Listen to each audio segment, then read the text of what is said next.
Goodness me, Rangers supporter, brace yourself because the mood at Ibrox today is one of maximum pressure. Just look at what one of the greatest legends in the club's history has just said about the current football leadership. His statement has just come out and it is already setting the place on fire and splitting opinion among the Blue Noses. He held nothing back and openly questioned the people running Rangers recruitment. I will tell you everything in detail in a moment, but first leave your like on the video, subscribe to the channel and turn on notifications so you never miss any breaking Rangers news. Once you have done that, let us get straight to it because this blast from the legend was serious. Graham Souness, one of the most respected names in Rangers history, went hard at football chief Kevin Thelwell and made it clear he does not trust him to control another transfer window in January.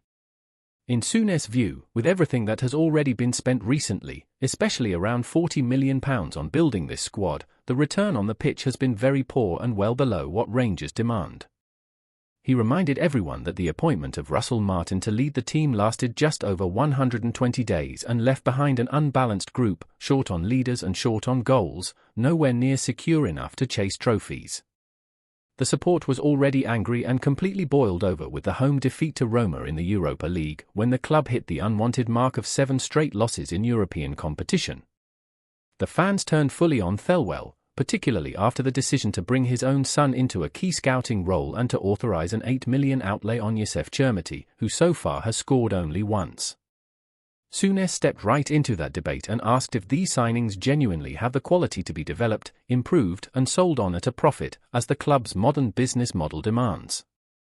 In his view, that simply is not happening with the current recruitment. So Rangers supporter, do you trust the present leadership to build the team of the future, or do you feel the club is throwing good money after bad on risky punts?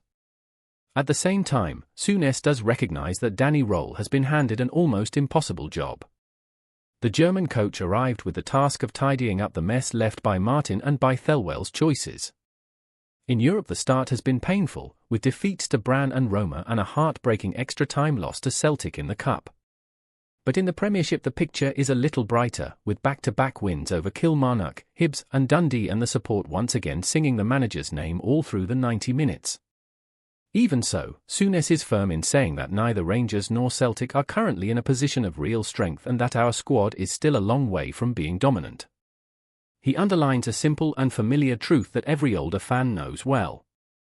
In football, no matter how good the manager is, it is the players who decide everything. The great coaches almost always work with great squads, and that does not happen by chance. It comes from smart recruitment and the right investment. For Souness, Rangers' problems today are not just about who is in the dugout, but mainly about the quality of the squad that has been put together. There was also another behind-the-scenes revelation. Souness spoke about the attempt by the new ownership connected to the 49ers group to bring Steven Gerrard back to the club. There were talks in London and many fans allowed themselves to dream of the return of the unbeaten title-winning manager from 2021. But according to him that comeback was practically impossible because of tax issues and the huge cost Rangers would have to carry to get the deal done. In reality, the boat never truly reached the harbour and the choice was to move forward with Röhl. In the end, Souness' message is a harsh warning to the board. He questions whether the club really can afford to hand another big budget to Thelwell in January and hints that repeating the same mistakes could drag the sporting project down even further. So Rangers fan, would you give the current director of football another chance to spend what little the club may still invest, or do you believe the time has come to change the people in charge of recruitment? To wrap up, Graham Souness' words carry real weight because they come from someone who understands the weight of the Rangers shirt like few others and who is not afraid to point the finger when he feels the institution is at risk. Whether he is spot on or going too far, that is for you to decide in the comments. So share your opinion, join the debate and do not forget to subscribe to the channel and leave your like so that more Teddy Bear supporters receive this important discussion about the future of our club.